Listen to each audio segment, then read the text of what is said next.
Old Town Casino, where you'll get the most bang for your bucks. Top-notch gaming action, superior dining at Calico Cafe, and impeccable service. You'll never want to leave. With surprises in store every day, why go anywhere else? All here at the Old Town Casino.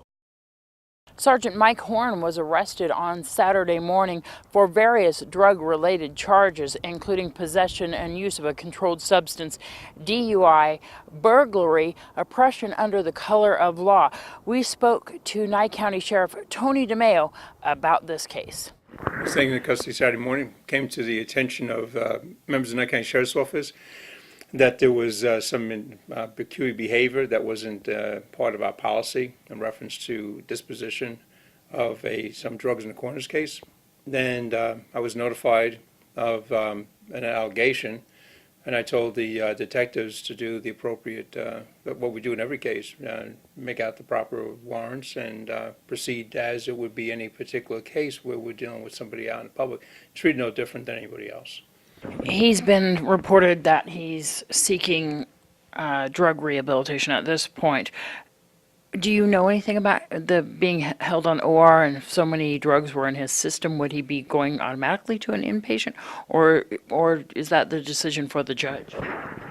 That's not a judge's decision. Judge makes the recommendation for bail or OR, which judge has OR'd many people involved in similar types of crimes. In fact, some crimes more serious. The thing about bail is it's a promise to appear. It's not to be held as any type of a form of punishment. Of course, already ruled on it. Bail is not a form of punishment. It's the guarantee appearance in court. So the judge made his decision to do that. Whether or not he's seeking any kind of treatment, we can't actually discuss that. That would be a confidential issue, as a matter of fact. It actually has protections in law. Did you have any reports or any evidence or any inkling before this happened that there might actually be a drug issue with him? No.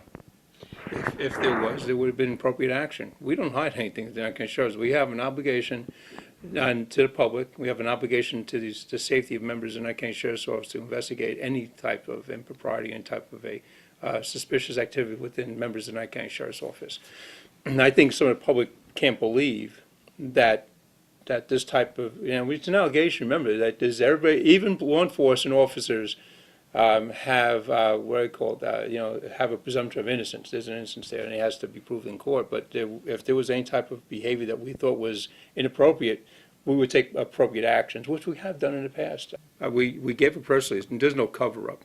We gave a press release on Monday. There was no effort whatsoever for Nye County Sheriff to cover up anything. We have never covered up anything. So if they want to see my ire, they have it. And for anybody to believe that we're treating this case any differently because who involved is nonsense. We will let you know if someone in your family is arrested when the time is appropriate. Assistant Sheriff Rick Marshall was not notified, and he was notified by me when I got clearance from those people that were investigating, and their investigation at that time was done, and he was being transported to jail. How are the other deputies and officers doing?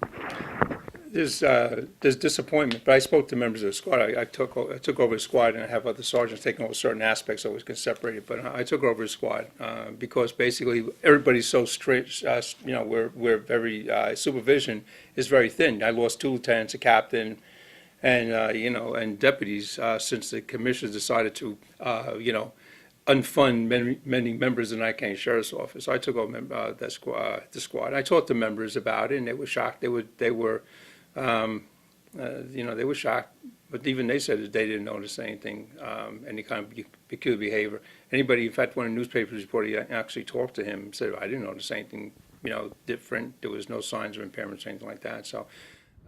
News 46 did get an exclusive extended interview with our Sheriff Tony DeMeo.